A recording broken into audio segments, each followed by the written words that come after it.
Hi guys, Josh Stacy here, and this is the first Fork in the Road video, as promised. Um, to begin this, I'm gonna give you a little insight into my life and some of the stuff I've been through.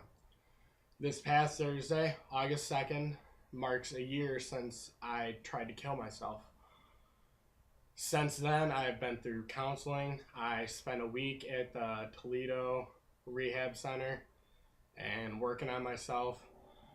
And a lot of the stuff that led up to it was abuse. And that's one of the main reasons why what we talk to you about and what we're against is abuse. I was physically and emotionally abused for a year and 8 months by my ex girlfriend and my ex fiance, who I did everything I could for and tried to make my entire world. And she hit me. She was a drug addict. She was addicted to marijuana, and she would get violent when we wouldn't be able to get any. And one of the times she punched me in the back of the head and threw me in our bathtub and jumped on top of me and started to punch me in the face.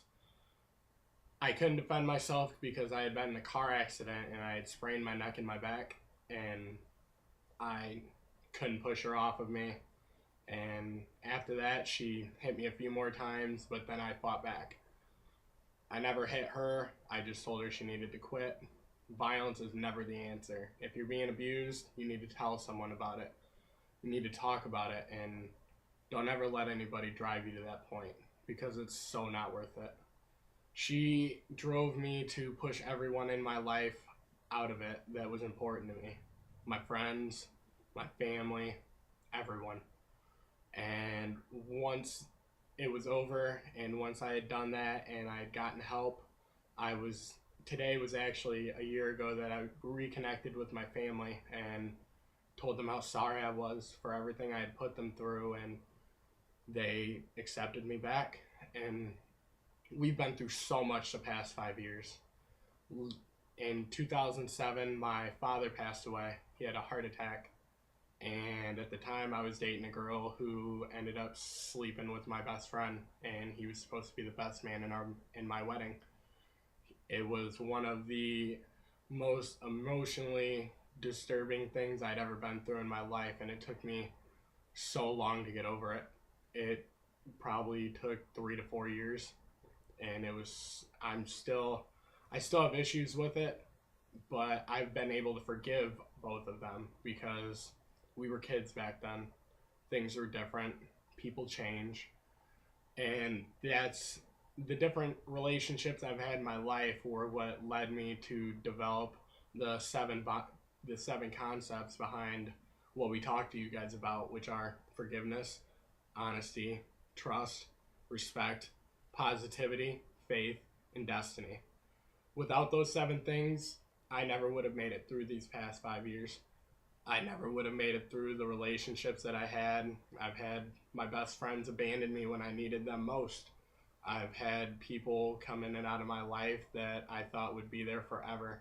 And it was because of the relationships I chose and how I handled the way that they were kept. I put entirely too much trust into people, and when they wouldn't put anything into the relationship, I'd put more. And I put my everything into it, and they wouldn't put anything back. Some of the other things I've been through, there was the emotional roller coaster that was the relationship with the girl that also abused me. She pretty much made me feel like I was nothing, like I wasn't a good person no matter what I did. I'd try everything to make her happy, and she buried my face in the dirt, covered me up, made me nothing. And don't ever let anybody do that to you. You are something. Some of the other things I went through when I was a kid, I was bullied a lot. I got beat up when I was in elementary school. I got shoved in lockers. I had a kid put my head under a merry-go-round and people rode on it. And for a long time, I was never able to talk about this stuff with people. It was hard for me. I was always great at giving everybody advice, and then I'd never take my own. I had a great relationship with my dad, and when he passed away, I lost a part of myself. I hated God, I hated everyone around me, but I hid it so well. No one ever knew. They could never figure, and I was always the one that was there for them and always supported them when deep down inside I was rotten out. But who I am today, I wouldn't be unless it was for all these things I've went through. So you come to a point where you have to take a different direction. You have to make your life better because no one's going to do it for you. Mine was August 2nd in 2011 after I tried to commit suicide, and I found out that that girl was no longer worth it. She was nothing, and she abandoned me too. So I realized that the only person that I can truly rely on is myself.